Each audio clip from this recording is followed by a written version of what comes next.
Hey everybody, this is a piece from workerscontrol.net.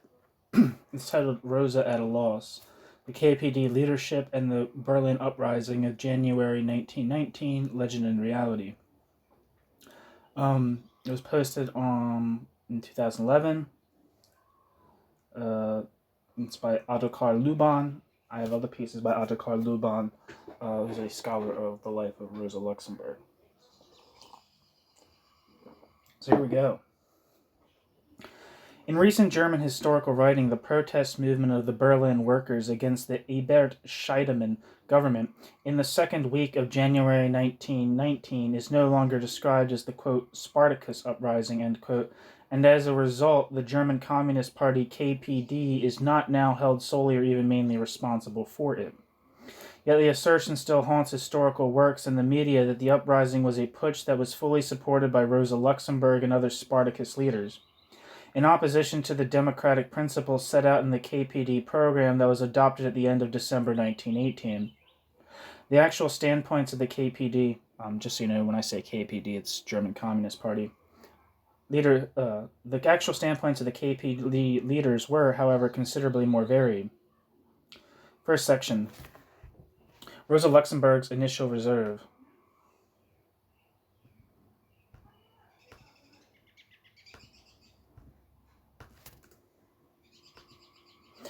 As the dismissal of Emil Eichhorn, the USPD Berlin police chief, by the Provisional Prussian government, still only consisting of majority Social Democrats, on Saturday the 4th, January 1919, became known, Karl Radek, the Bolshevik emissary who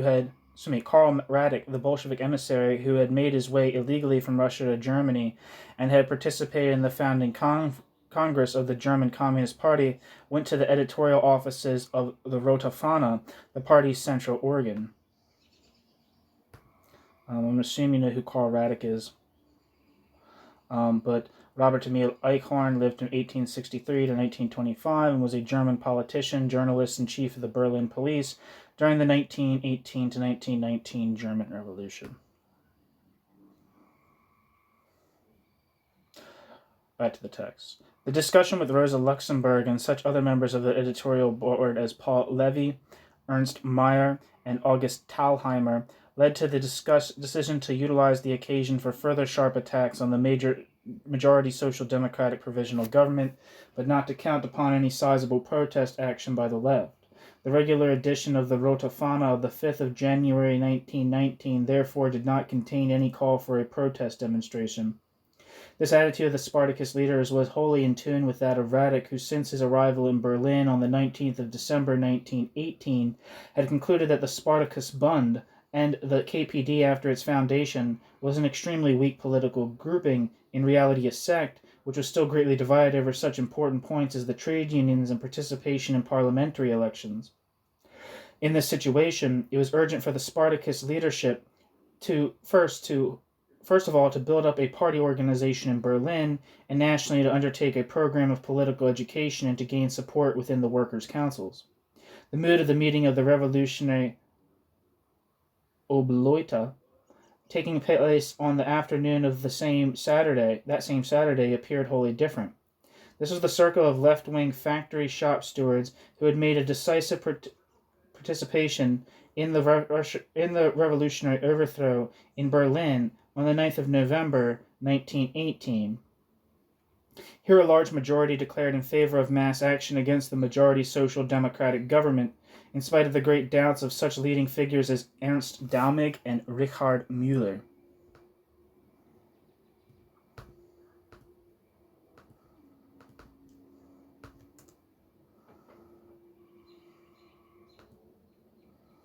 Ernst Daumig lived from 1868 to 1922, and was a German politician, journalist, and newspaper editor who became co-chairman of both the Independent Social Democratic Party of Germany, USPD, and the Communist Party of Germany, KPD. Richard Müller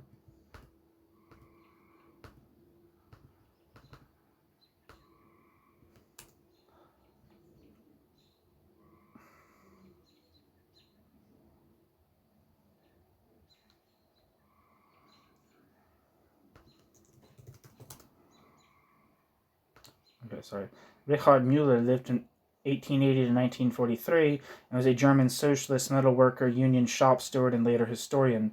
Trained as a lathe operator, Müller later became an industrial unionist and organizer of mass strikes against World War I. In 1918, Müller was a leading figure of the council movement in the German Revolution. In the 1920s, Richard Müller wrote a 3-volume history of the German Revolution. Back to the text. The gathering was strengthened in its opinion by a similar decision of the Berlin USPD executive meeting that was taking place at the same time. One of the spokesmen for an offensive course was KPD Zentrale member Wilhelm Pieck.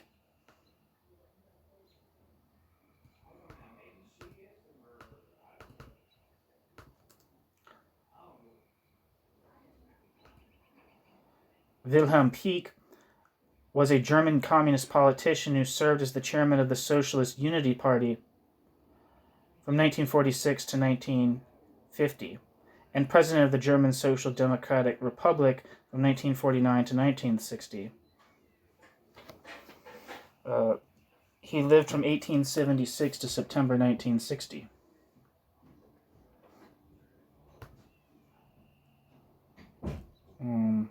One of the spokesmen of the offensive course was KPD Zentrale member Wilhelm Pieck, who during the night of the 4th to 5th of January, and acting on behalf of the gathering and as part of a small delegation of the shop stewards, negotiated with Heinrich Dornbach, the leader of the People's Naval Division, whether its armed sailors could be of help in arresting the majority Social Democratic government leaders.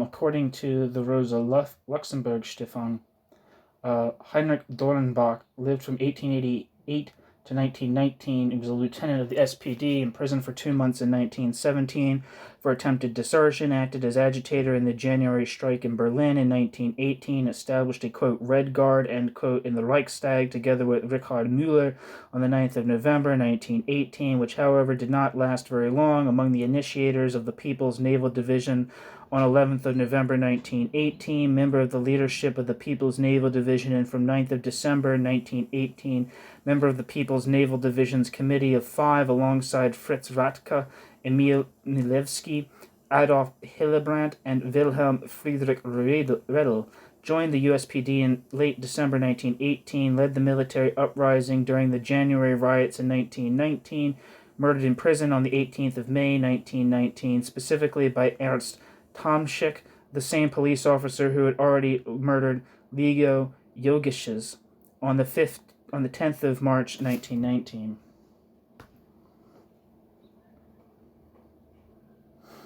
Back to the text.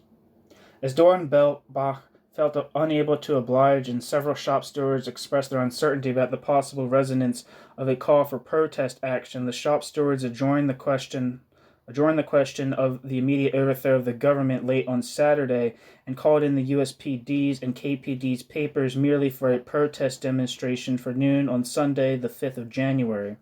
Nevertheless, the shop stewards were skeptical on the grounds that as the demonstration was to take place on a Sunday, the workers would not be directly instructed by their representatives in the factories and led by them out onto the streets, but could only be informed by means of papers and leaflets.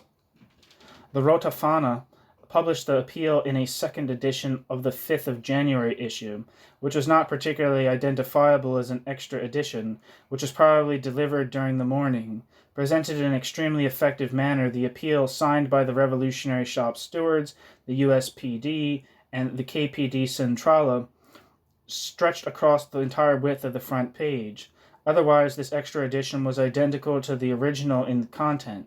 That Rosa Luxemburg originally brought out the Rote Fahne of the 5th of January without this appeal is a clear indication that most of the Spartacus leaders had not counted on such a protest action taking place on a Sunday. Even on Monday, the 6th of January, following the surprisingly high participation in the Sunday demonstration, the Rotafana did not give the impression of its presenting a signal for the last decisive battle. Under the headline Eichhorn Stays, a series of catchwords in large letters told of the events of the 5th of January, in order to present an extensive report on them. The appeal for a demonstration on the 6th of January at 11 a.m., again signed by the revolutionary shop stewards, the Berlin USPD, and the KPD Centrale, occupied merely half a column of the front page. The commentary did not deal with the situation in Berlin, but under the heading, quote, unemployed, end quote, concentrated upon a social-political theme. In the editions of the Rotafana for the 5th and 6th of January, there is no sign whatsoever of the KPD leadership considering that the revolutionary left-wing forces were spoiling for an armed struggle for state power. Rather, the Rotafana used this opportunity once again to present its customary sharp criticism of, in the opinion of the Spartacus leadership, the counter-revolutionary politics of the majority Social Democrats.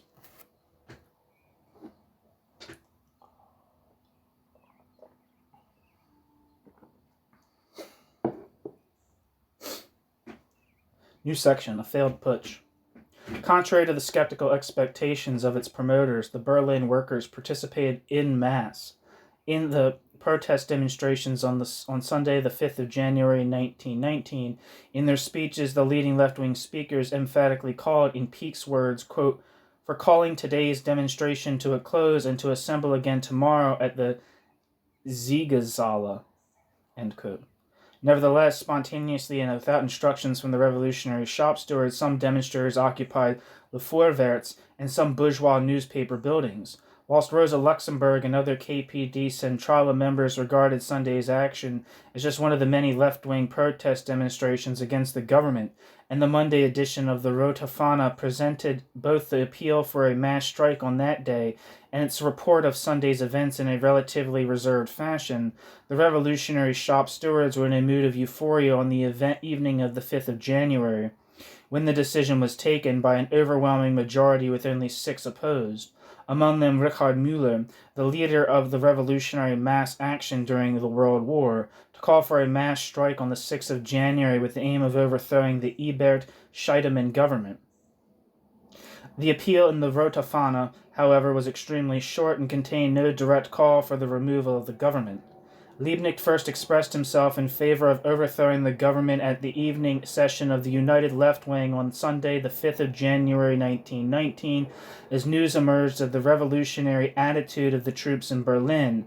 On Monday, this was soon realized to be false. According to Richard Müller's report, Liebknecht and Peake had advanced the sharpest demands and had attacked anyone showing doubt. According to his own words, Peake was one of the spokesmen for a radical, even putschist way forward. Peake promoted various initiatives within the revolutionary organizations, such as his proposal to create a 33-member, quote, revolutionary committee, end quote, with a collective chairmanship of Ledebour, Liebknecht, and from the revolutionary shop stewards, Paul Schulze.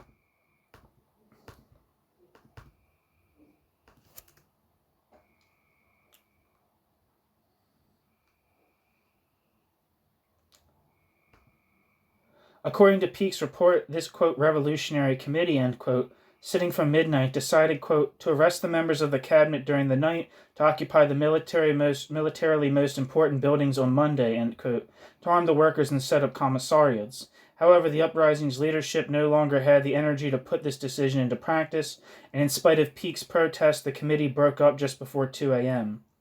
Following this, however, during the night, Liebknecht and 3 other members of the, quote, revolutionary committee, end quote, among them apparently Peake, negotiated with Dornbach, the leader of the People's Naval Division, who, in contrast to preceding night, was sufficiently impressed by the massive participation of the workers in Sunday's demonstration to declare himself prepared to use his sailors to arrest the members of the government. Nevertheless, on the next day it turned out that no arrests had taken place, which puts into question whether an attempt had at all been made. The decision of the, quote, revolutionary committee, end quote, and the ensuing proposal to seize the government members bore, just like the abortive plan of the preceding night, the character of a putsch, since it was still completely unclear whether the majority of the Berlin workers would back the rebels, and in spite of some positive evaluations, an uncertainty existed about the attitude of the troop formations stationed in Berlin. Nevertheless, Pieck and Liebknecht acted in these initiatives thoroughly in accordance with the views of the great majority of the revolutionary shop stewards, who intended to, quote, take the key positions of an opportune surprise attack and thereby bring power into the hands of the proletariat, end quote, as the leading revolutionary shop steward Heinrich Malzahn formulated it at an internal session of the Berlin USPD Workers' Councils on the 9th of January 1919.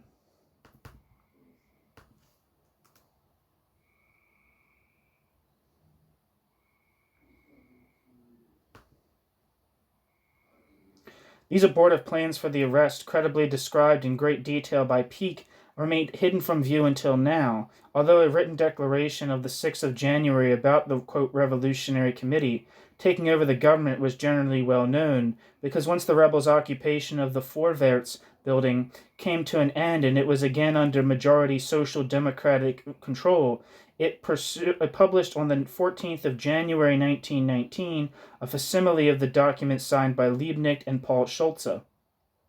Liebknecht and Pieck, the two representatives of the Spartakusbund in the bodies heading the uprising, behaved on Sunday just as they did on Saturday, without any contact with the other members of the KPD Centrale. New section. The chaotic uprising. On Monday, the 6th of January, central Berlin saw one of the most powerful mass demonstrations of the city's workers of this period. Around 200,000 demonstrators on the streets. It looked as if the revolutionary left in Berlin had achieved a great triumph, and that the Ebert-Scheidemann government would fall in the face of this sizable opposition. However, the, quote, Revolutionary Committee was incapable of utilizing this favorable situation. The leading members were preoccupied with delivering speeches to the demonstrators, and above all with trying to win the Berlin troops into supporting the revolutionary left. Those members of the, quote, Revolutionary Committee who had stayed in the royal stables did not get to deliberate among themselves about the next measures, as according to Pieck, quote, a vast quantity of delegations demanding instructions, quote, end quote, prevented them from doing so. A participant in the demonstration, the USPD Workers' Council member Stahlberg, gave an informative description during an internal party meeting on the 9th of January of the mass actions of the 6th and 7th of January, quote, the mass has called for the leaders to give them directions for further actions, but the leaders were not at hand, and anyone who could shout gave orders, end quote. Stahlberg summarized his impression thus, quote, it was total confusion, end quote.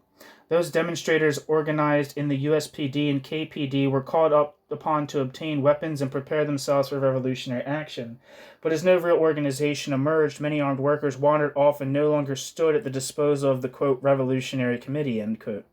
According to Pieck's record, quote, in the committee there still existed no clear notion, how the armed workers ought to be organized militarily and led into definite plans, actions, and end quote. Liebknecht's, quote, putsch, end quote, document.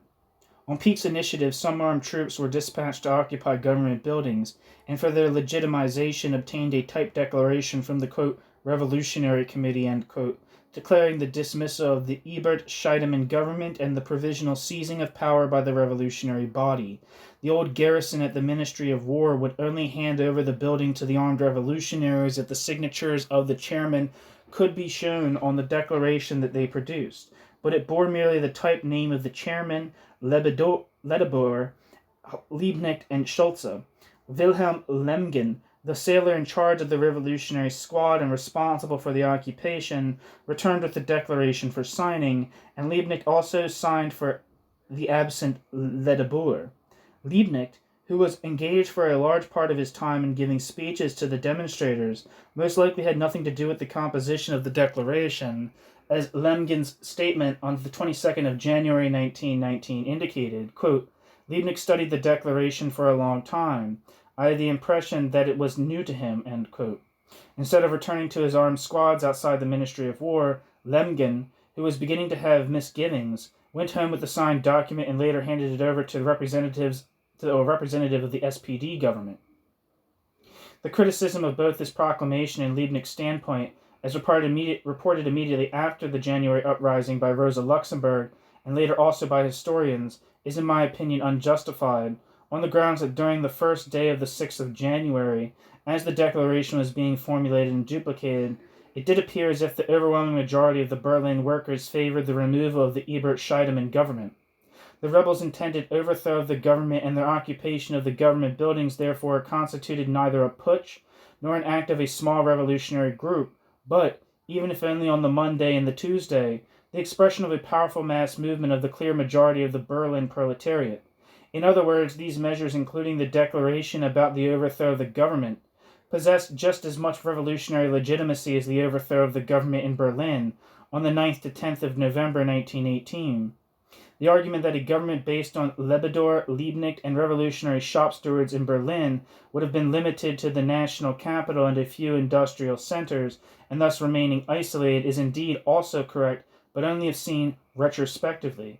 As in November 1918, the information about the readiness of the working class for a revolutionary revolt in the kingdom sounded extremely unfavorable, but the revolutionary spark nevertheless ignited and flashed like wildfire from one place to another, although ultimately with any significance only in Berlin.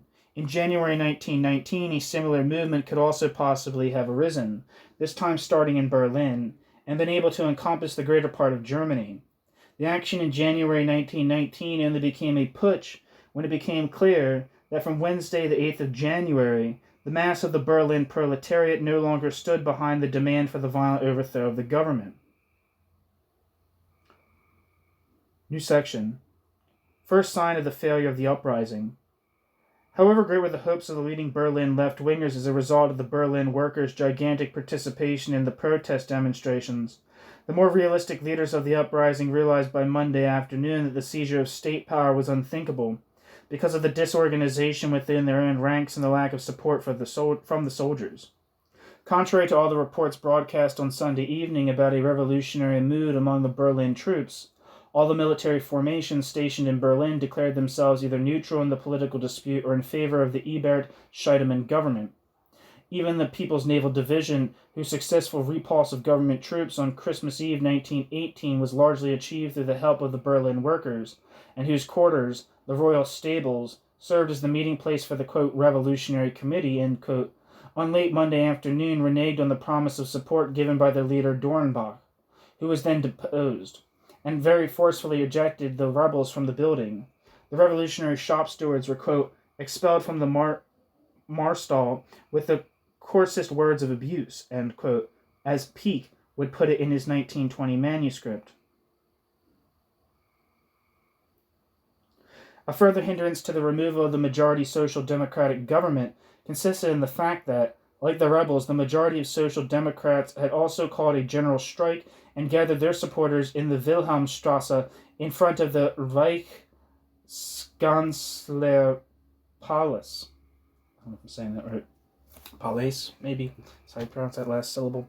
Although the great majority of the workers, Levy mentioned 200,000 demonstrators demonstrated against Ebert and Scheidemann, up to 10,000 majority social democratic supporters on the streets around the Reichskanzler Palace sufficed to protect the majority government from the revolutionary forces.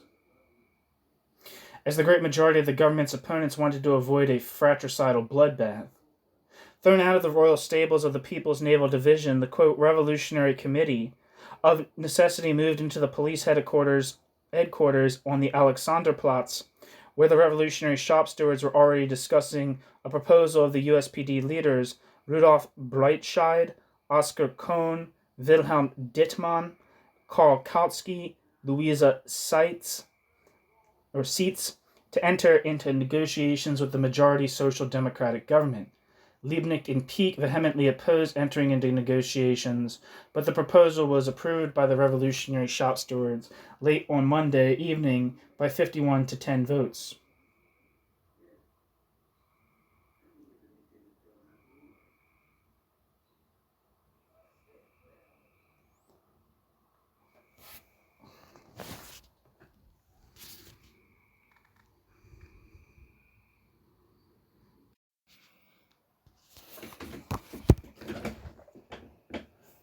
Luxemburg's change of opinion.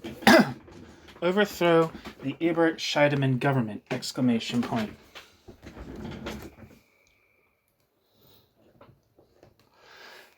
As Radek became aware of the mass demonstrations against the Ebert-Scheidemann government, Radek made his way to the Rota Fana offices in order to discuss the new situation. Radek recalled, quote, "I asked Rosa Luxemburg which tasks we had set ourselves. Rosa replied that the strike was a protest strike. We wanted to see what Ebert would dare to do, how the workers in the provinces would react, then we would see," end quote. Luxemburg's attitude was wholly appropriate to the situation, as it meant waiting to see whether the movement remained limited to Berlin or if it would soon turn into a mass uprising extending to other regions of the country. This conversation with Rosa Luxemburg took place in all probability on Monday, the 6th of January, in the editorial offices, where an informer for the government troops claims to have seen Radek. However, under the impact of the Berlin workers' huge participation in the protest demonstrations on Sunday and Monday, Rosa Luxemburg put aside her reservations. The KPD Centrale had had no contact with its two representatives on the organization of the revolutionary shop stewards, Wilhelm Pieck and Karl Liebknecht, who had joined the leadership of the uprising on Sunday evening, either on Sunday or on Saturday or Monday, and were thus unaware of their activities and their interpretations of events. Therefore, on the Monday evening, the Spartacus leadership took the initiative and sent two of its members, Leo Jogisches and Paul Levy, to the session of the uprising's leadership, now meeting in the police headquarters. On the fringe of the gathering, apparently before the vote of the revolutionary shop stewards over entering negotiations with the majority Social Democrats, they were appraised by Liebknecht and Pieck of the details of the discussions that had proceeded since Saturday amongst the Berlin revolutionary left, discussed the political situation with them, and agreed upon the participation of Liebknecht and Pieck in a session of the KPD Centrale set for noon on Tuesday, the 7th of January 1919. At this session of the Centrale, the first joint deliberations including Liebknecht and Pieck since the beginning of the mass actions took place, and, quote, "Comrades Luxemburg and Jogisches pressed for a more resolute leadership of the struggle and clear slogans," end quote, according to Pieck's complete manuscript. However, in all later printed versions of Pieck's manuscript, as in Levy's, I think it's Levy's. I don't think it's Levi. As in Levy's relevant and in the official, However, in all later printed versions of Pieck's manuscript, as in Levy's relevant writings, and in the official KPD portrayal from 1929, this session of the Centrale end, considering the huge mass protest against the Ebert-Scheidemann government, the understandable urging of Luxemburg and Jogisches for a more decisive procedure by the uprising leadership, is suppressed, apparently in order to contrive the legend of the majority of the KPD Centrale, and Rosa Luxemburg rejected the call for the overthrow of the government. If Rosa Luxemburg had still argued in a relatively reserved way for the situation in What Are the Leaders Doing?, written on the Monday evening for the Rota Fana of the 7th of January, then in Luxemburg's next comments on the mass movement, it was clear that she actually saw that the time had come for the struggle for state power. In her leading articles, quote, "Neglected Duties," end quote, of the 8th of January, written the day before, hence after the Tuesday noon Centrale session, Luxemburg repeatedly expressed the necessity of continuing the revolution and achieving socialism. The Ebert-Scheidemann government, quote, "had to be removed, ... They had to be driven out of power," end quote, along with their supporters, although Luxemburg clearly rejected the tactic of a mere putsch. Quote, "To remove the Ebert-Scheidemann government does not mean storming into the Reichskanzler palace and chasing away or arresting a couple of people. It means above all seizing the real positions of power and also to hold on to and make use of them," end quote. As examples, Luxemburg mentioned 1. Firstly, at the occupied Vorwärts building, the revolutionary shop stewards ought to provide for a, quote, immediate editorial leadership in tune with the revolutionary workers of Berlin, end quote, whereby Ledebour and Dalmik would be called upon to participate as editors because the left in the USPD did not have its own organ. The background of this proposal was a request by the occupiers of Vorwärts to the leading KPD members to take over the editing of the revolutionary Vorwärts, which was rejected, quote, because as a party we did not want to be linked too closely with the occupation of Vorwärts, end quote, as Peake put it. Secondly, the occupied Wolf Telegraph Bureau ought to be used by the Berlin revolutionaries to broadcast information about the situation in Berlin, quote, to produce an intellectual link between the Berlin workers and the revolutionary movement in the whole country, without which the revolution can win neither here nor there, end quote. Thirdly, no negotiations may be undertaken with the government with which one is in the sharpest conflict. Quote, these negotiations can only really lead to two things, either to a compromise or, much more likely, to a delay, which will be used by the Ebert people in order to prepare the most brutal measures of violence, end quote.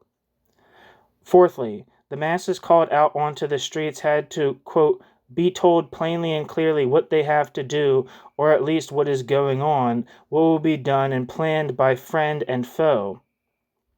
In times of the revolutionary crisis, the masses, of course, belong on the streets, end quote.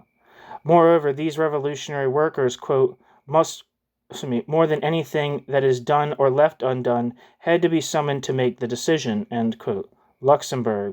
Luxemburg felt that an ideal question for the masses to decide was the proposal to enter into negotiations with the government, which would surely have been met with a rough rejection on the part of the demonstrators. At the same time, the presence of the revolutionary workers on the streets would serve as a warning to the enemies of the revolution. New section. Rhetorical phrases. In principle, the first 3 points appear thoroughly sensible, although in respect of the first point, the preconditions regarding the proposed people were lacking, as Dalmik had on the evening of the 4th of January expressed his opposition to the attempt of an uprising, and Ledebour had since Monday afternoon participated in the attempts to negotiate with the majority Social Democrats. This shows that Luxemburg was insufficiently informed about the meetings with the revolutionary shop stewards. The second part of the fourth point was wholly impracticable, with its implication of a permanent gigantic mass gathering of the Berlin proletariat. This proposal gives the impression of a rhetorical phrase that was out of touch with reality. Nonetheless, irrespective of the fact that Luxemburg's proposal seemed quantitatively and qualitatively inadequate, they make clear that she put the stress on the enlightening, activating, and continuous involvement of the masses. The masses would be ready, quote, to support any revolutionary action, end quote. The leading organs of the revolutionary forces were allowed, quote, no hesitation, no half measures, but only to know the leitmotif. Down with Ebert Scheidemann, end quote. Luxemburg's leading article failed to mention that additional revolutionary actions were necessary, so the readers who wanted to fulfill the demand at the conclusion of Luxemburg's comments, quote, don't talk, do not endlessly deliberate, do not negotiate, act, end quote, was not told which, quote, real position of power, end quote, quote, real positions of power, end quote, were to be seized and used. This article gives the impression of a deep sense of helplessness, as do all the others during the week of the uprising. Karl, the emissary of the Bolshevik government during a visit, probably sometime between Tuesday evening and Wednesday afternoon to the KPD's newspaper, experienced it exactly like that, and wrote to his comrades in Moscow on the 24th of January 1919 thus, quote, I was myself a witness, how in the editorial offices of the Rote Fahne, old comrades wringing their hands asked what was expected from them. They were fobbed off with empty phrases, because the comrades there did not know what they were wanted either. End quote.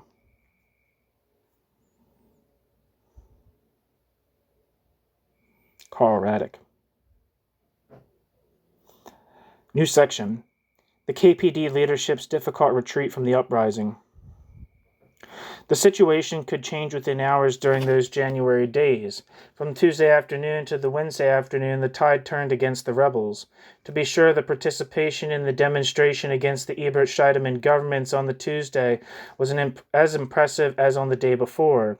Nevertheless, this did not advance the revolutionary movement because, like the day before, the revolutionary workers demanded, quote, without slogans or directives, end quote, as Peake reported.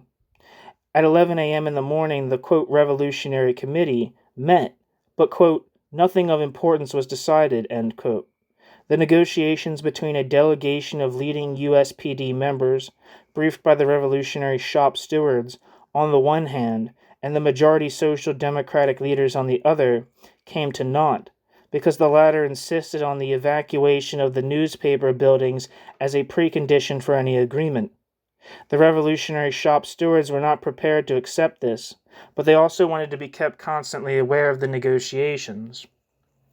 In the course of Tuesday, revolutionary workers occupied additional buildings, but it remained unclear whether these were spontaneous actions or had been ordered by the Revolutionary Committee. Shootings were more numerous, with more wounded and killed than on the day before. During the evening of the 7th of January, Rotofana print shop was occupied by armed government troops for a lengthy time, so that the Wednesday edition of the Communist Party of Germany's newspaper, which had been typeset, could not be printed in its full size, and only a one-sided edition could be produced. On Wednesday, the 8th of January, the revolutionary workers' demonstrations in the Tiergarten and the city center were small, and there were more shootings which claimed even more victims than on the preceding days. The government supporters were increasingly better armed. Government troops were massed in the suburbs. The attempts of the USPD to enter into concrete negotiations with the representatives of the majority Social Democrats lasted all day. The, quote, Revolutionary Committee, end quote, with its 33 members, decided during the day to dissolve itself and to build a military committee with merely 6 members, including Liebknecht and Peake, and a commander, with its headquarters in the Batzov brewery, situated at the northern end of Alexanderplatz, which was also to serve as a barracks, arsenal, and motor pool for the rebellious workers. None of this improved the effectiveness of the revolutionaries' activities. A session of the KPD Centrale had taken place by noon on Wednesday. Peake, according to his manuscript recollection, declared, quote, a clear decision which was required in view of the lost situation was not taken, end quote. However, a further meeting was held in the evening so that Liebknecht, unable to be present at noon, could attend. During this evening session, Leo Jogisch's, quote, categorically demanded our withdrawal from the military committee and a public criticism of the whole action. Rosa Luxemburg concurred with this demand, while Liebknecht spoke against. He described this withdrawal in this situation as a cowardly retreat in the face of the difficulties. He stated that under no circumstances was Liebknecht willing to submit to such a decision, end quote. As these 3 speakers had made very long contributions, and those comrades belonging to the Rotofana editorial board had to leave the meeting, Peake demanded an adjournment in order to give additional Centrale members the opportunity to express their opinion. Quote, in spite of that, however, Jogisch's proposal was accordingly adopted, and the comrades dispersed in a very bad mood, end quote. These are Peake's actual words. As the Rotofana editors and the members working in the Centrale subsequently left the meeting and set off for their offices, they passionately discussed among themselves Liebknecht's announcement that he would not follow the Centrale's decision, as Levy later reminded Ernst Mayr and Wilhelm Peake, 2 other witnesses of the events of the 8th to 10th of January 1919, during a session of the Central Commission of the United Communist Party of Germany in 1921, without the latter raising objections. Quote, You remember how Karl Liebknecht was obstinate, and you remember how it was Leo Yogesh's who made the proposal, while the action was still under way, to send a sharp declaration to the Rote Fahne which clearly disavowed Karl Liebknecht, and to state that Karl Liebknecht no longer represents the Spartakusbund among the revolutionary shop stewards. You know exactly how negative Rosa Luxemburg was regarding the matter. You know how sharp her criticism was and would have been at the moment the action had ended, ... And I believe, Comrade Peake, you also know that Comrade Rosa Luxemburg even had the idea that it would not be long before one could no longer be associated with Karl Liebknecht. So sharp was her expressed opinion against Liebknecht, and so sharp would Rosa Luxemburg's expressed opinion have been if Rosa Luxemburg had lived." End quote. Thus the minutes of the Central Commission session on the 4th of May, 1921. On the evening of the 8th of January, Rosa Luxemburg, and more emphatically Leo Yogesh's, had expressed themselves in favor of withdrawing from the bodies of the Berlin revolutionary left and therefore from the uprising. According to Peake's manuscript, this attitude was evidently shared by all leading members except Liebknecht and Peake. In his letter to the KPD Centrale on the 9th of January, Radek declared that the Spartacus leaders Levy and Ketta and Hermann Dunker opposed further participation in the uprising. In addition to that, Ketta Dunker, in a letter to her husband Hermann of the 16th of January 1919, wrote about Ketta Dunker's preceding days in custody and her remarks during an interrogation, quote, "As much as we both disapproved of the things, the armed uprising, and warned against them, one could not tell the gang, representatives of the prosecuting authorities, anything, ... End quote. Ketta Dunker." New section. The final futile attempt of the revolutionary left. At the same time that these sharp differences, which almost led to a split, were displayed within the KPD leadership, the mood amongst the USPD and the revolutionary shop stewards, which was previously oriented towards negotiations, had completely changed. For one, the negotiations with the majority Social Democrats had, by the afternoon of the 8th of January, ended without success. Secondly, the Ebert-Scheidemann government had, under the motto, quote, "The hour of reckoning approaches," end quote, announced the violent suppression of the uprising.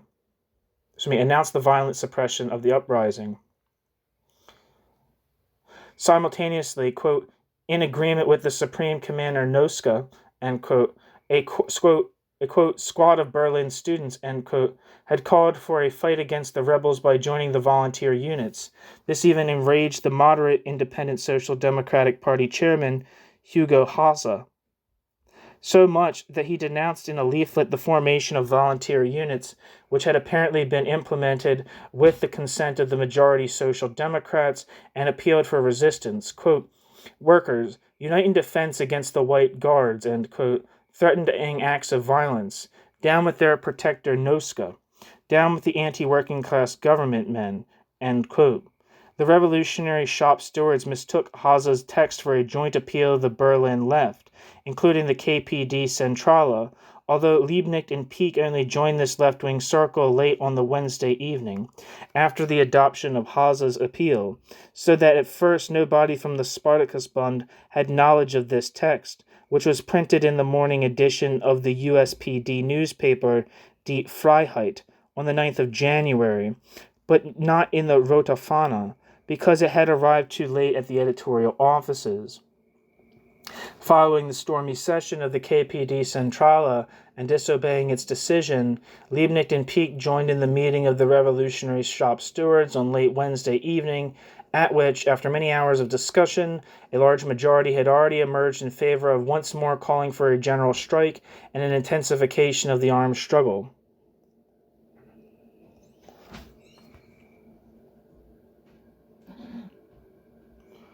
Liebknecht therefore had no difficulties obtaining the almost unanimous endorsement of the large circle of the leading Berlin left-wingers of his particularly strong and aggressive leaflet. The change of course on the part of the revolutionary shop stewards and the Berlin Independent Social Democratic Party during Wednesday night rapidly rendered superfluous the Spartacus leadership. In any case, for Rosa Luxemburg, the decision of the KPD Centrale on the Wednesday evening to withdraw from the revolutionary bodies and to distance itself from Liebknecht and the continuation of the collaboration of both KPD representatives within the revolutionary bodies was again fully accepted. That this cannot be put down to superficial causes hiding differences of opinion, but on the contrary was a matter of complete conviction, is made clear by the fact that not only was Liebknecht's text printed in an extra edition of the Rote Fahne on the afternoon of the 9th of January, but that in the leading article of the KPD newspaper of the 10th of January, The Death Struggle of Ebert Scheidemann, written the previous day, the same impression was given as in Liebknecht's appeal, that the final phase of the revolution was at hand and that victory was imminent.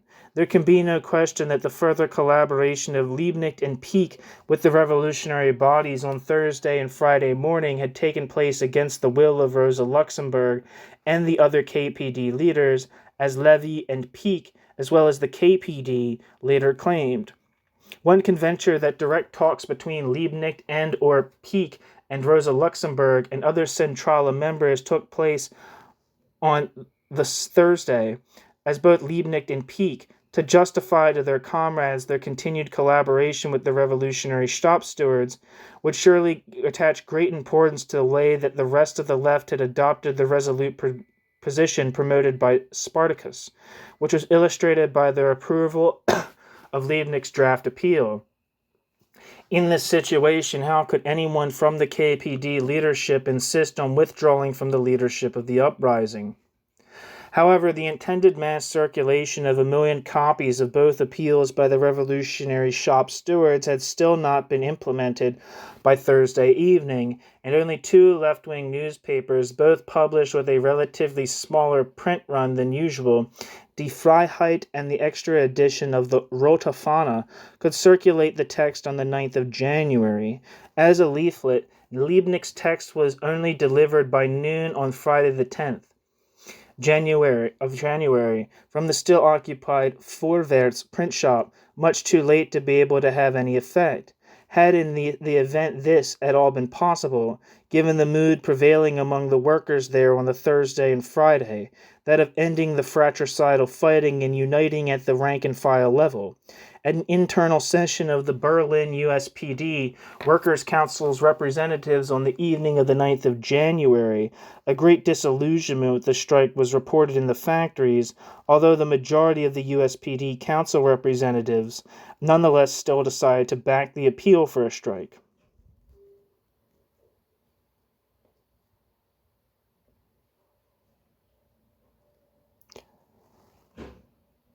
The KPD leadership's final withdrawal on the 10th of January. Against the hopes of the leading left-wingers, the revolutionary movement did not revive on Friday. Militarily, the majority SPD government gained the upper hand in the country's capital, and the revolutionary shop stewards and the USPD tried once more to enter into negotiations with the majority Social Democrats. Quote, on the evening of the 10th of January, a session of the KPD Centrale then took place, at which this decision was taken with Liebknecht's approval to break off the joint actions with the shop stewards, and that we would only participate in their meetings for the purpose of information. The shop stewards would be sent an appropriate communication, which, dated the 10th of January, was first published in the Rote Fahne on the 13th of January, 1919. End quote. In this part of Pieck's manuscript, it was left open whether Pieck himself and or Liebknecht had, as 2 days before, still argued against the decision of the Centrale in Friday's discussion. Quote, as the revolutionary shop stewards also more and more let themselves be pulled along in the slipstream of the USPD leadership, it became easier for Liebknecht to accede to the demands of Rosa and Leo. End quote. I'm not sure if I said the first quote. Quote, as the revolutionary shop stewards also more and more let themselves be pulled along in the slipstream of the USPD leadership, it became easier for Liebknecht to accede to the demands of Rosa and Leo, end quote. Thus Peake in a newspaper report of June 1921. In view of the USPD representatives' renewed entrance into negotiations, the two KPD representatives probably saw no point in remaining within the organization of the revolutionary left. The KPD's communication of the 10th of January could not even be delivered to the factory shop stewards owing to the confusion caused by the revolutionary upheavals, as was explained in a preamble to its publication in the Rotofana of the 13th of January. The appeal to end the strike was signed by the revolutionary shop stewards as well as the central executive of the Berlin USPD, was presumably issued as a leaflet on the 12th of January. The publication of the KPD Centrale's communication of the 10th of January in the Rotofana on 13th of January probably came about in order to explain the absence of the signature of the KPD on the appeal of the 12th of January, and to avoid the impression that the Spartacist leaders had quietly withdrawn from the fight. The retreat of the KPD leadership from the leadership of the uprising on the 10th of January, and thus their implicit abandonment of the continuation of the revolutionary action, therefore at first remained completely unknown to those whom the appeals were addressed. The revolutionary shop stewards as well as the working class, although this was irrelevant to the course of the political developments during these days. The belated publication of the statement from the KPD Centrales has absolutely no resonance among the public. The workers, in particular the leading representatives of the revolutionary shop stewards and the Berlin USPD, now had entirely different concerns as a result of the occupation of Berlin by the government forces and the persecution of the left as a whole. New section. Rosa Luxemburg's disdain for the unity movement in the factories.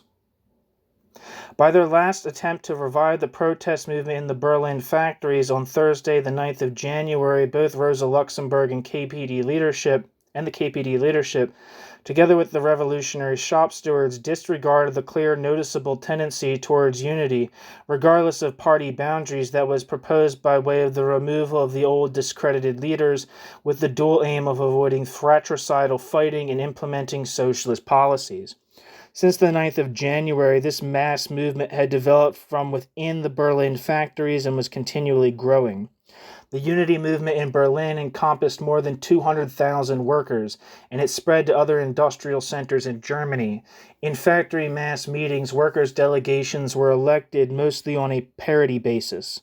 The equal numbers of majority Social Democrat, Independent, and Communist delegates, which were sent to the majority Social Democrat Central Council, to the USPD, to the revolutionary shop stewards, and to Liebknecht, to demand the resignation of the government and all the leaders of the socialist parties in order to stop the fratricidal fighting in Berlin.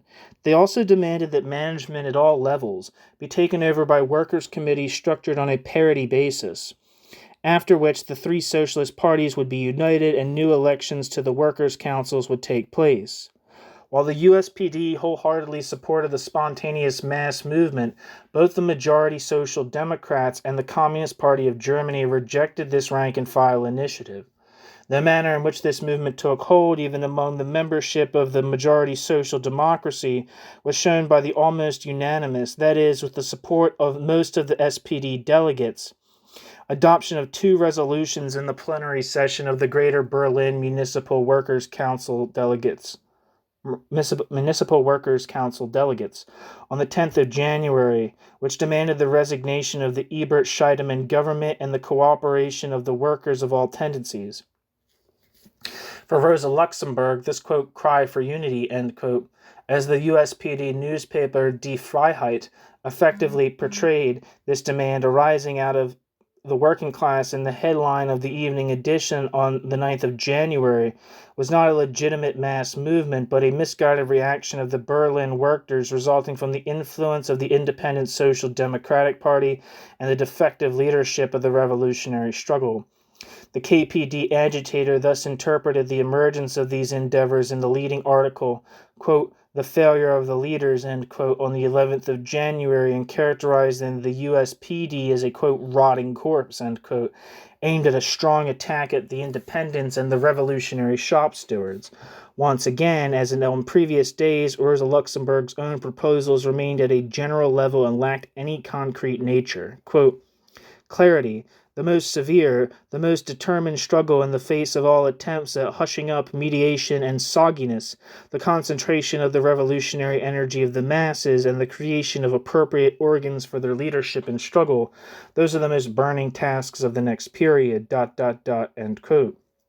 Both in this leading article and a further commentary on the 11th of January under the title Swamp Gases, the Spartacus leadership placed the blame for the failure of the uprising entirely on the Independent Social Democratic Party and considered, again in the most shrill tones, that the elimination of this party was a precondition for the continuation of the revolutionary struggle. Quote, "The liberation of the masses from the leadership of the Independent Social Democratic Party, the burying of this corpse, that is from now on the indispensable condition for the proletariat to be able to act in a revolutionary manner.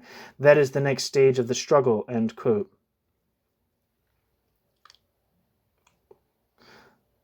The Spartacus leadership.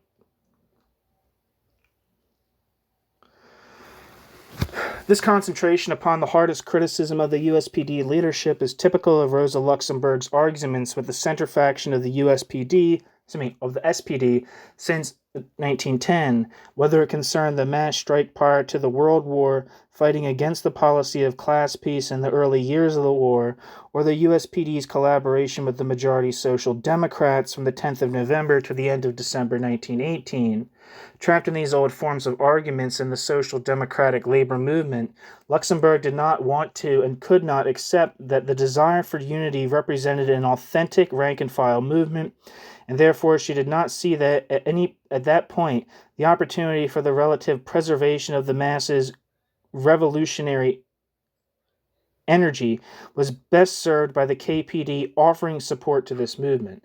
Had the Communist Party of Germany promoted a popular slogan by the end of the armed encounters, the Communist Party of Germany could have gained a higher moral authority and greater political influence, shed the role of scapegoat and image of an outsider, and above all been in better position to influence the masses with clear socialist aims. But not even the majority Social Democrats' rejection of the unity movement led Luxemburg to reconsider her position. Above all, according to her principles, she should have taken notice of the wishes of the masses, or at least seriously examined the political content of their desires and the possibilities inherent in them, rather than rejecting them wholesale in advance because her conceptions envisioned a united advance of the rank and file towards the achievement of socialist aims without the old party leaders. However, her prejudices prevented her from seeing the possibilities offered by this spontaneous mass movement.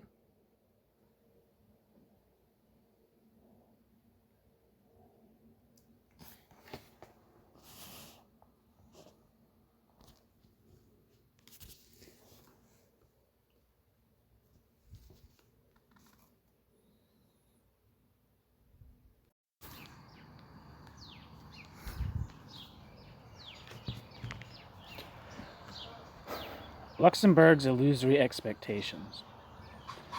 On the organizational level, the Spartacus leadership had drawn the consequences of the democratic principles appropriate to its party program, and on the 10th of January it had withdrawn from the leadership of the uprising once it had become obvious that the revolutionary movement no longer rested on the majority of the Berlin working class and had taken on the character of a putsch.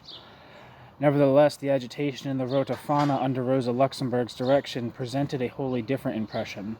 In the Rote Fahne on the 12th of January, there was a comment written on the previous day on the capture of the Vorwärts building by the government troops and the military victory of the Ebert-Scheidemann government under the characteristic headline, quote, "And yet the revolution wins," end quote.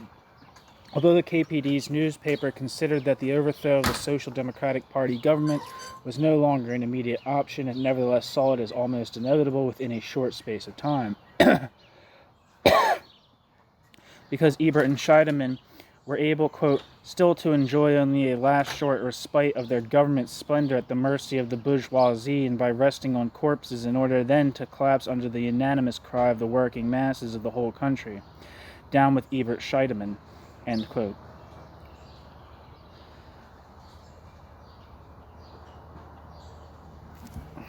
That this was not merely deliberate, comforting, optimistic agitation, but accorded with the illusory expectations of the Spartacus leader, can be gathered from a letter from Luxemburg to Clara Zetkin on the 11th of January.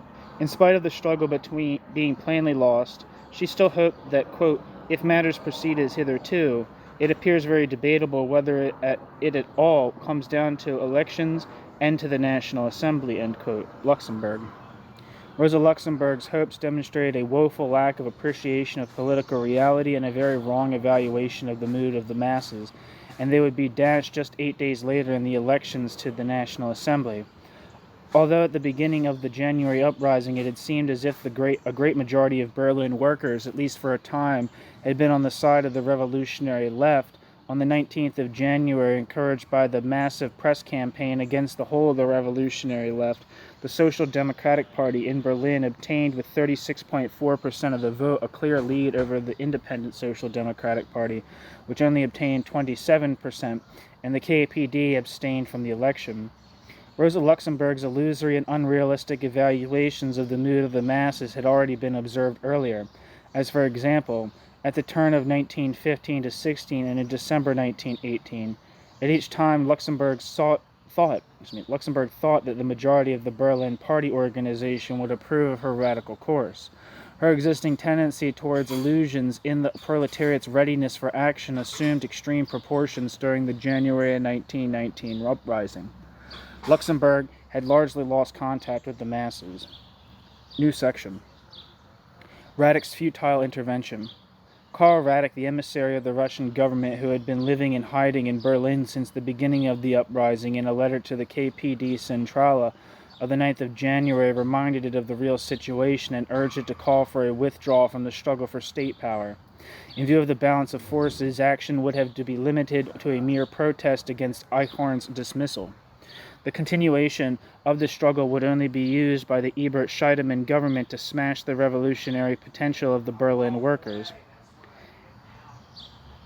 However, Rosa Luxemburg's reply was negative, and the KPD Centrale expected that the revolutionary shop stewards and the left of the USPD would make a compromise with the Ebert Scheidemann government and then break off the struggle and thus be held responsible for ending it.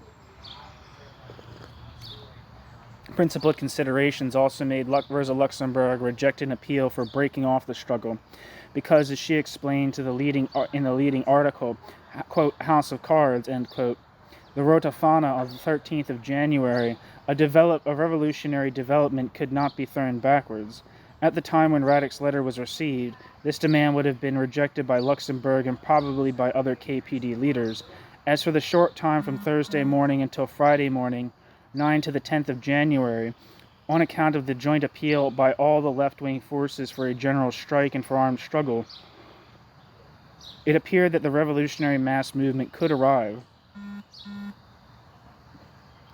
It is possible even as early as the 9th of January 19, there was dissension between Rosa Luxemburg, who tended towards illusion, and the realistic Leo Yogishis, who on Wednesday the 8th of January gained a huge majority for the proposal to withdraw Liebknecht and Peak from the revolutionary bodies, and for whom the January uprising had over the course of the week assumed the character of a putsch.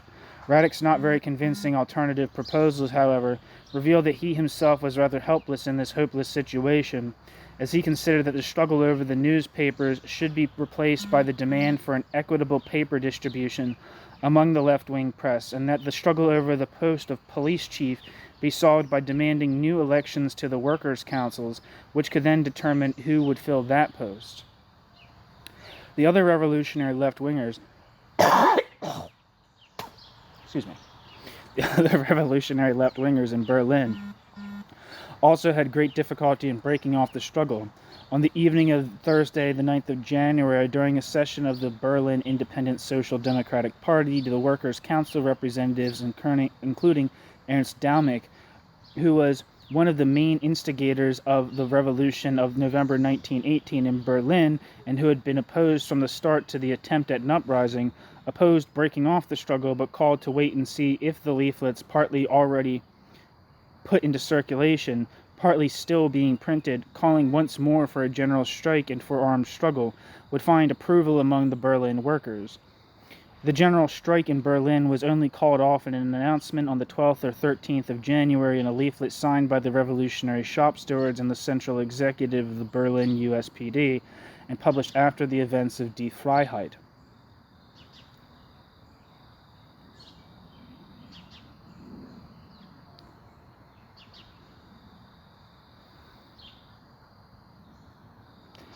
Rosa Luxemburg's balance sheet of the uprising, new section. While in flight from the government troops after numerous changes of quarters, keeping herself hidden in the homes of comrades, Rosa Luxemburg presented her interpretation of the events of the January 1919 uprising in Berlin in an extensive commentary entitled, quote, Order Reigns in Berlin, end quote, the last leading article before Luxemburg's murder, written on the 13th of January for the Rote Fahne of the next day. That, quote, a definite victory of the revolutionary proletariat, end quote, was not possible in this encounter was shown by, quote, the political immaturity of the masses of soldiers who still permit their officers to misuse them for counter-revolutionary purposes hostile to the people's interest, end quote. Luxemburg. Nevertheless, the immaturity of the soldiers was, quote, only a symptom of the overall immaturity of the German Revolution, end quote. Luxemburg. The isolation of the Berlin revolutionary movement from the provinces and the lack of an agreement with the workers of the industrial centers of the country illustrated the absence of other preconditions. The failure of the leaders was merely one of the aspects of the failure of this mass action. From her Marxist outlook, Luxemburg stressed that the main reason for the absence of revolutionary ripeness was because, quote, the economic struggles, the actual volcanic source which continuously supplies the revolutionary class struggle, end quote, were only in their initial stage. Quote, from all this it follows that we could not yet count on a final, lasting victory at this moment, end quote. Nevertheless, it had been a, quote, matter of honor, end quote, strongly to resist Eichhorn's dismissal. In accordance with one of the, quote, great historical laws of the revolution, end quote, the, quote, fundamental problem, end quote, was posed. On the one hand, this revolution means the, quote, overthrow of the Ebert-Scheidemann government, end quote, which was, quote, the primary hindrance to the victory of socialism, end quote, and this situation necessarily would, quote, appear again and again, end quote, while on the other hand, the preconditions for victory were not present. This contradiction meant that in the initial phase of the revolution, each individual episode would, quote, formally, end quote, end in defeat, quote, but these inevitable defeats virtually pile guarantee upon guarantee of the future success of the final goal, end quote. Luxemburg. Peter Nettel, the biographer of Rosa Luxemburg, I have a review of Peter Nettel's book by Paul Maddock on this channel. Peter Nettel, the biographer of Rosa Luxemburg, characterized this attitude with the words, quote, at the moment of defeat, the historical perspective is the typical refuge of intellectual elites. Leaders who were convinced of victory in the long run could naturally console themselves with the thought that the present defeat could contribute to achieve more the next time around, end quote. While Nettel, just like Gilbert Badia, I don't know who Gilbert Badia is.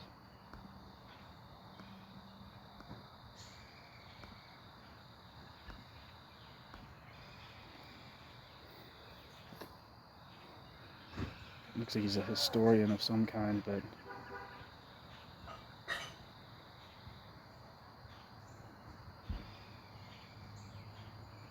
I don't know.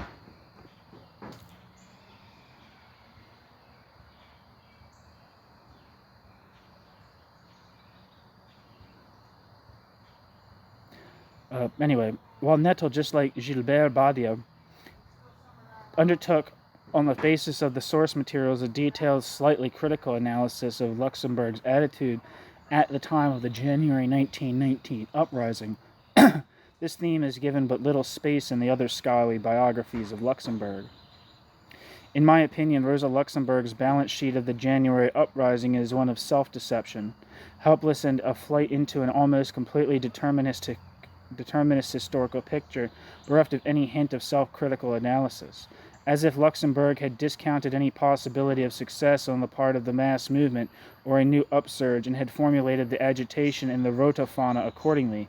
In this survey written on the 13th of January, Luxemburg suddenly promoted the idea that the struggle against the Ebert Scheidemann government had been condemned to failure from the outset on account of historically given conditions. As a reason for taking up the struggle, in spite of the historically determined hopelessness, Luxemburg used the notion of, quote, a matter of honor, end quote, as if it had concerned an unavoidable, morally inevitable affair of honor between two bourgeois or aristocratic rivals. Only in the January action it was not two duelists, but many proletarian rebels who had staked and lost their lives, and this for a struggle which, according to this last leading article, inevitably had no prospect of success. As an additional general reason for the action against the Ebert Scheidemann government, Luxemburg cited, as she saw it, a historical legitimacy that made struggling to remove the majority social democratic government repeatedly necessary in spite of the hopelessness and the foreseeable defeats. Within this previously determined historical course of events, it remains unclear what influence the leaders and the masses could still exercise in the course of a revolutionary development. With this reasoning, every revolutionary leadership is freed of its responsibility vis-a-vis the proletarian masses which it influences. The repeated phrase in the leading article about the inevitable final victory, following a series of defeats, complies with the traditional rhetoric of pre-war social democracy and the Marxist conception of history. With Rosa Luxemburg, however, the apparent sole role of the revolutionary leaders was repeatedly leading the proletarian masses into the final struggle for state power, even if the historical situation was still not ripe for a revolution. It lacked any reference to graduated forms and aims of the struggle, and thereby lacked any indication of tactical flexibility. This attitude meant, in my opinion, and as Radek stressed in his letter of the 9th of January to the KPD Centrala, that the sacrifice of the revolutionary proletariat was inevitable. Luxemburg returned in principle to the determinist historical picture prevailing in pre-war social democracy, and which she had herself abandoned on account of her experiences in the Russian Revolution of 1905-06, in favor of an emphasis on the dynamic effect of mass actions. The leading article of the 14th of January utterly lacks any reference to any concrete critical points regarding the movement in the Berlin Uprising of January 1919 and possible proposals for improvements. If the, quote, failure of the leaders, end quote, had still been in the foreground in most of the earlier articles, like that of the Rota fauna of the 11th of January, then in her last item this theme did not even occupy 1% of its content. In this regard it merely stated, quote, the leadership has failed, but the leadership can and must be created anew by masses and of the masses, end quote. It seems that she meant new elections to the workers' councils, although the demand was not concretely mentioned in the article. Once again, the democratic principle is clear in the article. Not the leaders, but the masses have the competence to decide. Quote, the masses are the decisive factor. The masses are the rock upon which the final victory of the revolution is erected, end quote. And after that, Luxemburg tried to bridge the contradiction between the stress on the role of the masses and the determinist historical picture of the leading article. Quote, the masses are abreast of events. They have turned this, quote, defeat, end quote, into one of those historical defeats which are the pride and strength of international socialism, and therefore the future victory will blossom from out of this, quote, defeat, end quote, end quote. Rosa Luxemburg. By that, Rosa Luxemburg remained faithful even in her last written text to the democratic principle. Not the leaders, but the masses are the ones who decide on the victory of socialism. Myths. New section.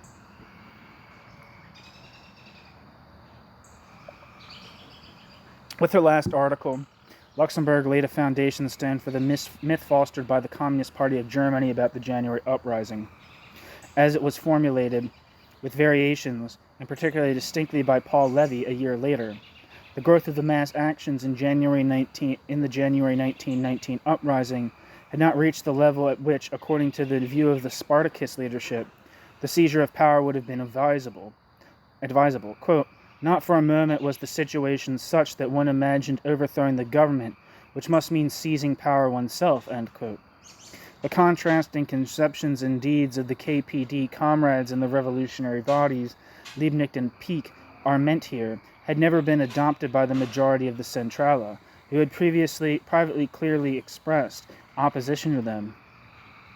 Confronted with this portrayal of the attitude of the KPD Centrala, and by making a more precise use of the sources, in particular Peak's newly accessible manuscript, considered with Rosa Luxemburg's agitation in the Rotafana, a substantially more varied picture emerges.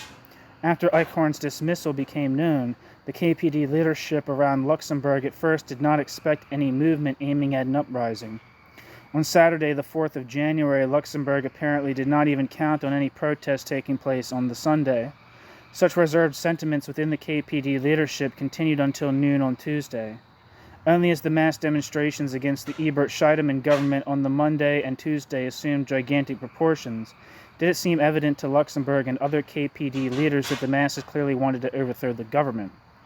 Therefore, at noon on Tuesday, the 7th of January, Jogiches and Luxemburg urged Liebknecht and Peak to push for a more energetic procedure on the part of the uprising's leadership. Only now did the Rotafana openly demand the removal of the Ebert-Scheidemann government. However, on the next day, Wednesday the 8th of January, with the decision taken during the evening to withdraw Liebknecht and Peak from the bodies of the revolutionary left, and thus out of the struggle, the Spartacist leadership undertook a complete about-turn. That was because the mass movement had abated on Wednesday, and the revolutionary left, in spite of the resistance of the communists, seemed completely set on negotiations with the majority Social Democrats in order to end the conflict. However, the KPD Centrala's decision to withdraw was not only ignored by Liebknecht and Peak, but was from the following day until noon on the Friday regarded as superfluous by Luxemburg and probably most other Centrala members. Because the revolutionary shop stewards and the USPD broke off the attempt to negotiate with the majority Social Democrats, and, on the basis of a militant leaflet drafted by Liebknecht, once more called for a general strike and armed struggle. As the rest of the revolutionary left now stood completely behind the line of the Spartacist leadership, the KPD Centrala could not stand aside because, above all, on Wednesday the 8th of January, in view of the revolutionary shop stewards and the Berlin USPD leadership's renewed readiness to struggle, Rosa Luxemburg and most of the Spartacist leaders felt that a new revival of the mass movement was entirely possible. This was, of course, an illusory expectation, as the hopelessness of an uprising was perceptible as a result of the military balance of forces, having in the meantime swung to the advantage of the government, and because of the exhaustion of the Berlin workers. Yet Rosa Luxemburg even believed, as her agitation in the Rotafana during the 9th to the 12th of January clearly shows, that the revolutionary fire would flare up once more. Luxemburg's illusory tendencies misled her, even after the military crushing of the uprising, into hoping that the revolutionary movement would achieve a rapid success, as her letter to Clara Setkin of the 11th of January, in a leading article, quote, "And yet the revolution wins," end quote, in the Rotafana on the 12th of January made clear. If Rosa Luxemburg held to the democratic principle that the action of decisions lies with the majority of the masses as the precondition for political action, then one must nevertheless inquire as to the nature and goals of the struggle which the Spartacist leader was proposing to the proletariat during the January uprising, and whether she was able to accept independent developments presented by the working class that went in the direction of socialism.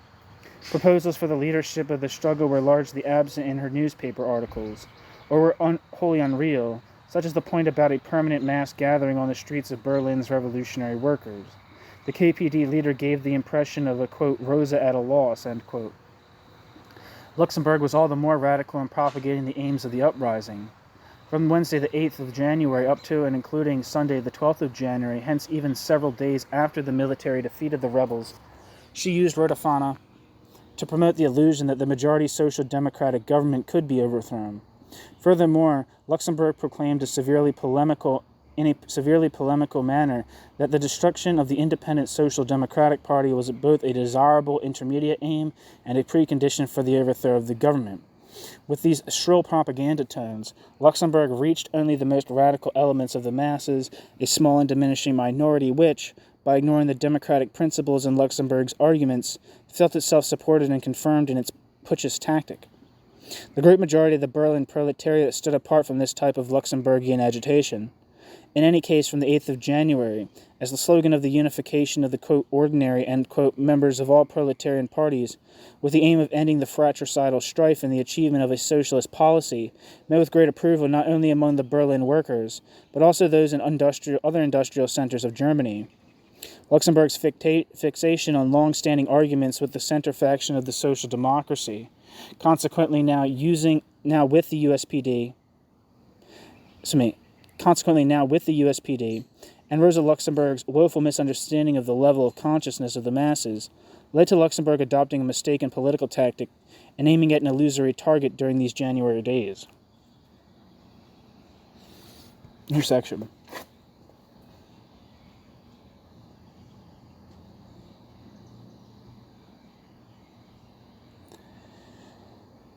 Liebknecht as internal scapegoat.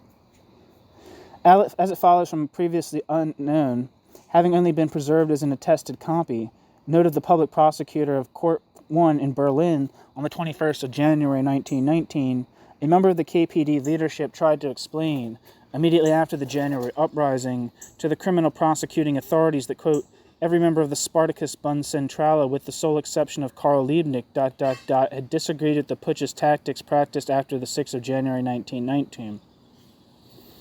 The leading circles of the Spartacus movement have been perfectly clear about it. They would only be able to seize state power if they had the masses behind them.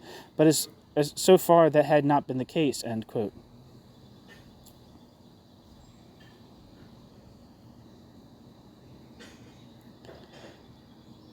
At the same time, the Spartacus representative explained that the, quote, nascent insurrectionary movement had emanated from amongst the revolutionary shop stewards of the big factories in Greater Berlin, with whom Karl Liebknecht had constantly negotiated for days on end, without his having drawn in any other leading figure from the Spartakusbund, end quote.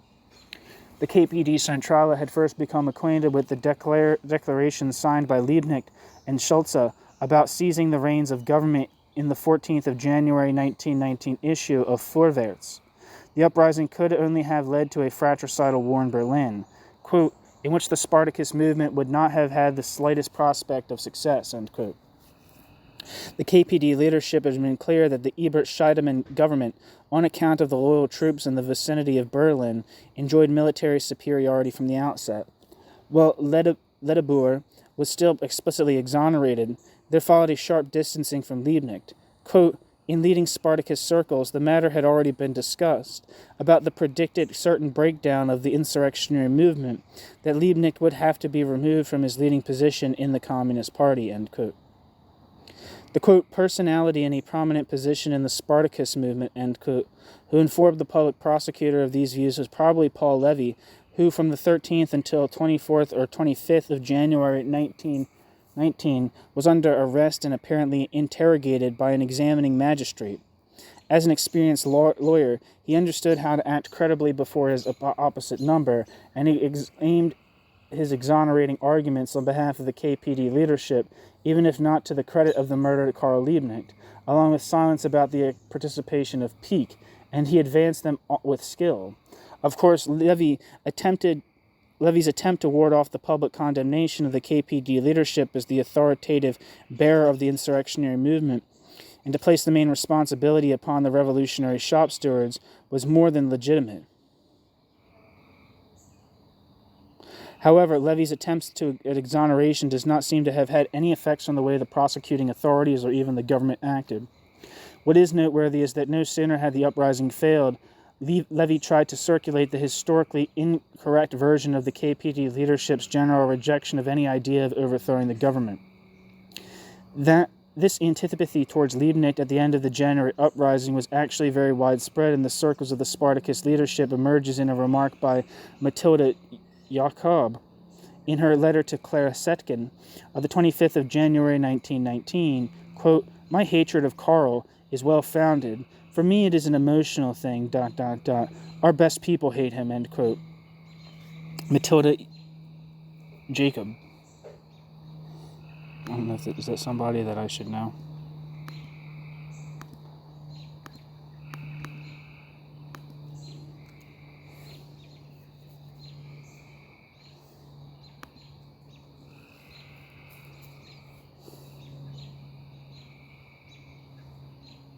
Yes. Matilda Jacob, or Matilda Jacob.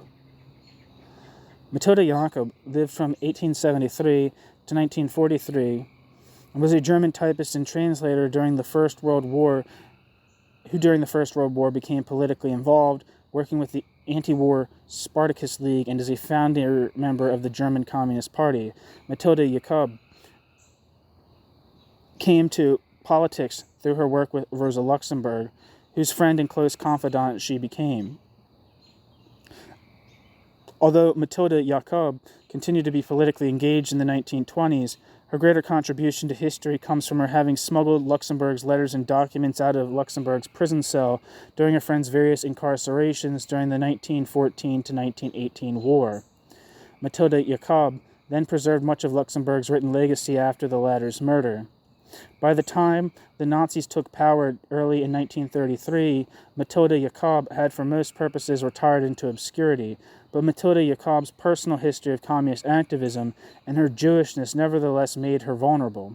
It is thought that Matilda Jacob attempted to escape from Germany in 1936, but without success.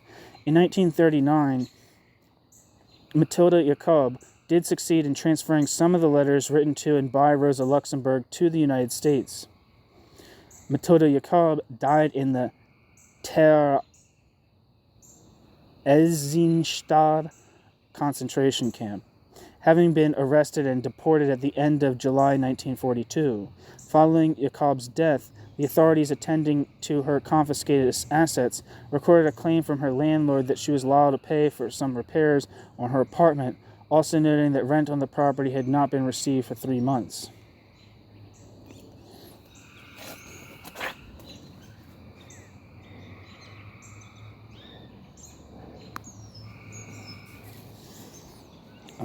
Back to the text. As a lengthy conversation with Yogishes had taken place immediately prior to the writing of the letter, the quoted sentence must refer to statements from Yogishes, who following a short period in custody had been at liberty for some days and was in contact with the other members of the Centrala. The Spartacus leadership's rejection of Liebknecht, which arose at this time, was caused by a combination of different factors, namely Liebknecht's signing of the Declaration of the 6th of January about overthrowing the government, of which the Centrala members were unaware until its publication in the Vorwärts on the 14th of January, the anger over Liebknecht's refusal to accept the decision of the KPD Centrala on the 8th of January to withdraw from the struggle, and Liebknecht's insistence on sharing hideaways with Rosa Luxemburg, which resulted in people gathering conspicuously in them during the Spartacus Centrala's discussions, and which had contributed to their being arrested on the 15th of January. The surviving comrades held the murdered Liebknecht responsible for the political mistakes of the left during the January Uprising, even though other Centrala members also had a share in it, and for Rosa Luxemburg's death, as during the final days, Liebknecht had acted in a markedly incautious manner, which again at the time all the other leading members seemed to have tolerated without complaint. The political and personal antipathy towards Liebknecht on the part of other Centrala members, which objectively speaking was largely unjustified, has never been mentioned in the relevant biographies and monographs. And the KPD leaders, who knew the truth at the time, with the exception of Levy, never publicly hinted anything about it. The reputation of the murdered party founder, now a martyr, was not to be injured. New section. Other ways of acting. What other course could the KPD leadership have taken during the January Uprising? After the KPD's founding Congress on the 30th of December 1918 to the 1st of January 1919, the local associations of the Independent Social Democratic Party in Berlin began to vote over whether they should join the Spartakusbund or whether the party's members should split away in its direction. The Communist Party organization in Berlin existed merely in a rudimentary form. The League of Red Soldiers, set up just after the November Revolution by the Spartacus leadership, was not a tightly organized military formation, but a propaganda group oriented towards soldiers that was apparently unsuccessful in its agitation, judging by the fact that the Berlin garrison was either neutral or loyal to the government at the beginning of the January Uprising. To that extent, the young KPD, lacking a broad, well-organized membership, was not at all in a position to influence the movement behind the uprising. The KPD's chances of building influence were limited firstly to the effect of agitational material in the Rotofana and leaflets, and secondly through the participation of the Centrala members Liebknecht and Pieck within the bodies of the uprising leadership. Prior to the January events, the Rotofana had but a small circulation, and from Wednesday the 8th of January, as a result of the disruption, it could only appear in even more reduced quantity. It is therefore questionable whether the agitation of the Rotofana, in any case from Wednesday, as well as the small number of Spartacus leaflets, actually reached any sizable section of the Berlin workers. Moreover, the party's particularly severe and aggressive tone did not meet with the approval of the majority of the workers, who supported the call for left-wing unity. Of the 33 members of the, quote, Revolutionary Committee, end quote, the leadership of the uprising, there were only 2 KPD Centrala members, with Liebknecht as one of the 3 chairmen. Pieck took some initiatives, but was unable to find enough active and competent associates in the leadership of the uprising. The left-wingers with suitable experience in organizing mass actions during the war and in the November 1918 days, such as Richard Müller and Ernst Dallmayr, and their close circle of friends, spoke out against a struggle to overthrow the government and did not participate at all, or at most only half-heartedly, in the January uprising. Even if Liebknecht and Pieck had attempted to take control, the very self-confident and independent revolutionary shop stewards would have not allowed this. Still less, George Ledebour, one of the 3 chairmen of the, quote, Revolutionary Committee, who had already during the war had regarded Liebknecht as his main rival for the leadership of the left wing of the labor movement. See if anything comes up for Ledebour.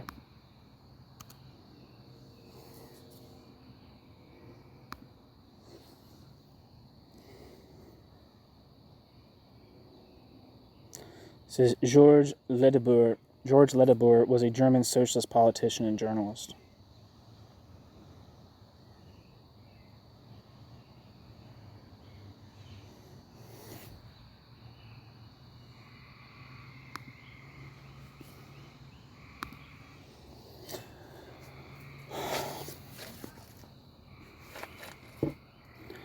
Under these conditions, it was completely impossible to create from scratch the organizational structure for an effective leadership of the uprising.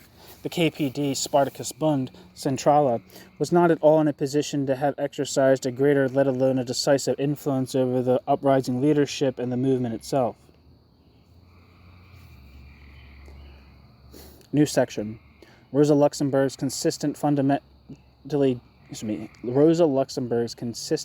fundamentally democratic attitude.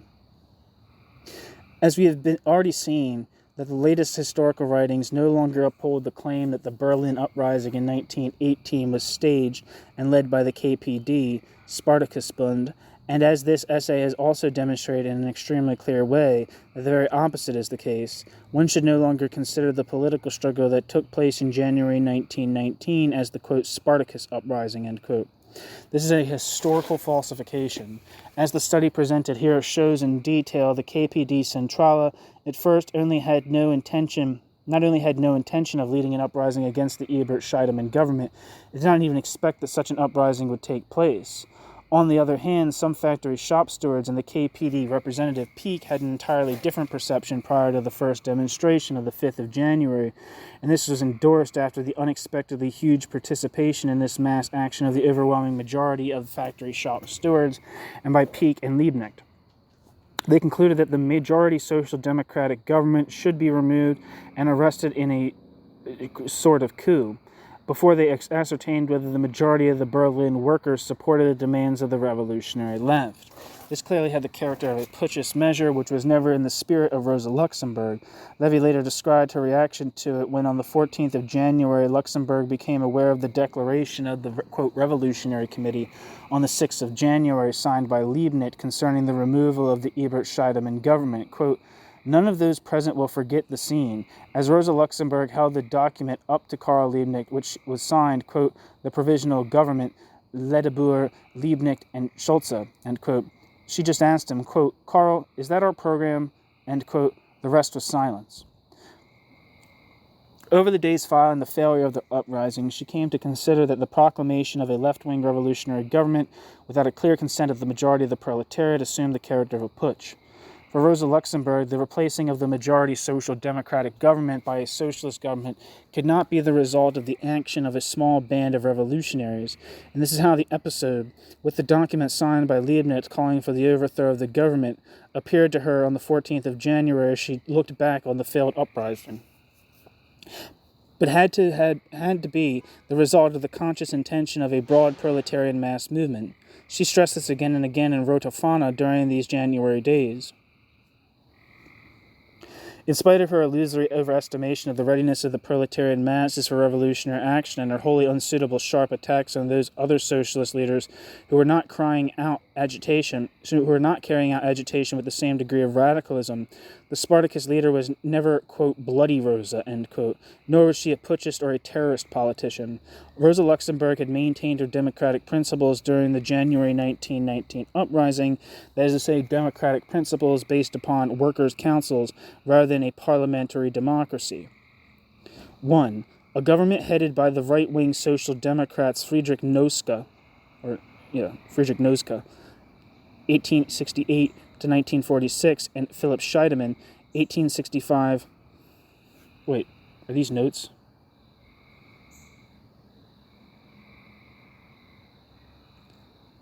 Yeah, these are notes. So that's the end of it right there. That last line was the end of it. I'm sorry.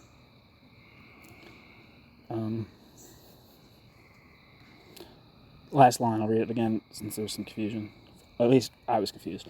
Rosa Luxemburg had maintained her democratic principles during the January 1919 uprising, as to say, democratic principles based upon workers' councils rather than upon a parliamentary democracy.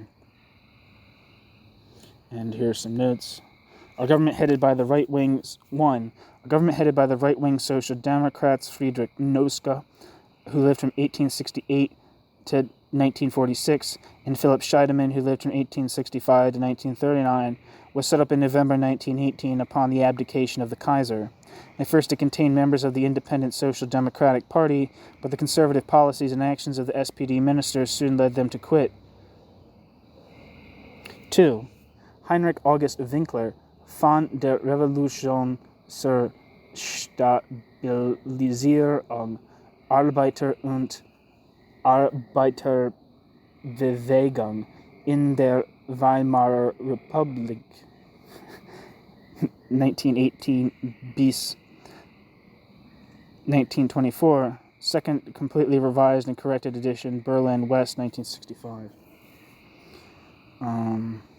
Okay, it looks like a lot of these things are in German.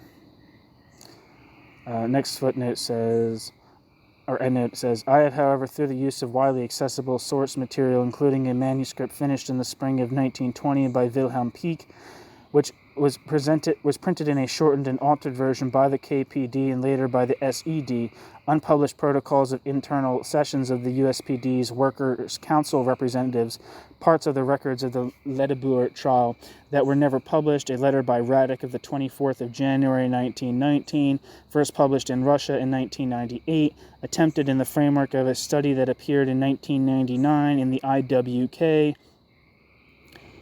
to research the attitude of Rosa Luxemburg and the other KPD leaders during the Berlin Uprising of January 1919 in detail, and to draw a more differentiated picture of the attitudes of the KPD leaders during the January Uprising, in the course of which other aspects of the political developments during those days were neglected. The results of this analysis, as well as a further publication of mine about Karl Radek's activity in Berlin during December 1918 to February 1919, are presented here slightly shortened and omitting most of the source references. New footnote, or new endnote. Emil Eichhorn, who lived from 1868 to 1925, joined the SPD in 1881 and became a party full-timer in 1893. Eichhorn joined the Independent Social Democratic Party in 1917, was a deputy in the National Assembly, joined the KPD in 1920, and represented the party as a deputy in the Reichstag until his death. Editor's note. New endnote. Paul Levy, who lived from 1883 to 1930, joined the SPD in 1906 and joined the Spartakusbund in 1918. A member of the leadership of the KPD, Levy worked closely with Luxemburg, led the party after her death, and opposed the ultra-lefts. Levy openly opposed the party's March Action Putsch of 1921, was expelled, and led a left-wing group within the SPD until his death. Ernst Mayr, who lived from 1887 to 1930, joined the SPD in 1908 and was in the leadership of the Spartakusbund during the First World War. He held leading posts in the KPD, including Politburo secretary and party president in the early 1920s.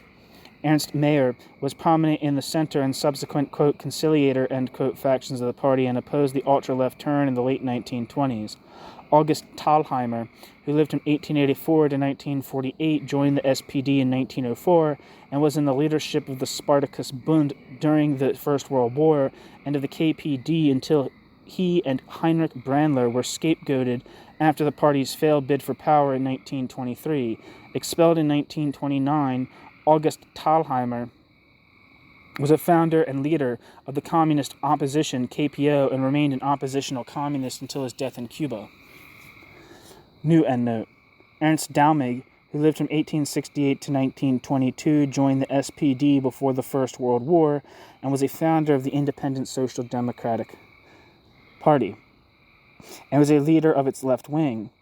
Ernst Dalmig opposed the formation of the KPD but later joined the KPD and became the KPD's co-leader with Paul Levy. Ernst Dalmig left the KPD in 1921 and joined Levy's group. Richard Müller, who lived from 1890 to, was a metal worker and trade union activist. Müller opposed the entry of the revolutionary shop stewards into the Communist Party of Germany, although Müller later joined the Communist Party. Leaving the Communist Party with Levy, Müller dropped out of political activity. Wilhelm Pieck, who lived from 1876 to 1960, joined the SPD in 1895 and was a full-time party official after 1906. On the left of the party, Wilhelm Pieck became a leading member of the Spartakusbund and the KPD. Wilhelm Pieck supported Brandler's faction, then the Center, and supported Stalin after 1929. Wilhelm Pieck was the president of East Germany from 1949 until his death. New endnote. Heinrich Dorenbach, who lived from 1888 to 1919, was an SPD member and a second lieutenant in the German army during the war. Reduced to the ranks and discouraged, in 1917 he took command of People's Marine Division. Associated with Karl Liebknecht, Heinrich Dorenbach advocated an insurrection in January 1919 and was disavowed by the sailors. Heinrich Dorenbach was later arrested and killed, quote, whilst trying to escape, end quote. George Lideboer, who lived from 1850 to 1947, was an SPD left-winger and Reichstag deputy. Lideboer joined the USPD and worked with the revolutionary shop stewards in Berlin during 1918 to 1919. Lideboer opposed the USPD's merger with the KPD, joined the SPD, but was expelled in 1924 and formed the Socialist League. Heinrich Malzahn, who lived from 1884 to 1957, joined the SPD in 1906. Heinrich Malzahn joined the Independent Social Democratic Party in 1917 and was active in strikes and became president of the Berlin Committee of Factory Councils. Heinrich Malzahn sided with Levy in the KPD over the March Action and eventually returned to the SPD. New endnote.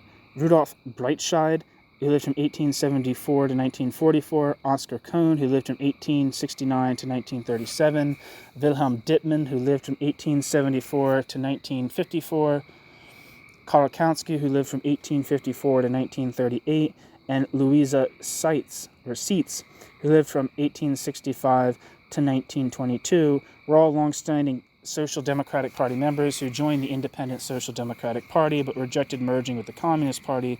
They all returned to the Social Democratic Party in 1922. New endnote. Hermann Dunker, who lived from 1874 to 1960, and Ketta Dunker, who lived from 1871 to 1953, joined the SPD in 1893 and 1900 respectively. Both were elected to the KPD Centrala in 1919, but not in 1920, and thereafter did not hold senior party posts. They lived in East Germany from 1947. Hugo Rosa, who lived from 1863 to 1919, became an SPD deputy in 1897 and party president in 1911. Rosa was a leader of the Independent Social Democrats from its foundation and led its right-wing faction. Rosa was assassinated on the Reichstag steps by a nationalist.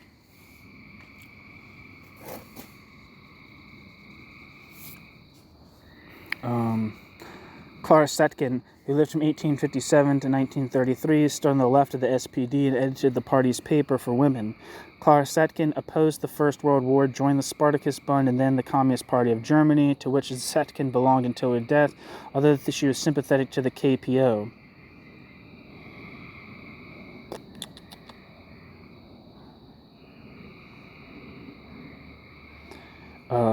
During the pre-war period, the so-called Marxist Center, owing to its determinist view of history, adopted a passive wait-and-see attitude, while in the January Uprising, Rosa Luxemburg represented, regardless of the expected defeat, according to the, quote, laws of history, end quote, an attitude of permanent offensive and, quote, final struggle, end quote.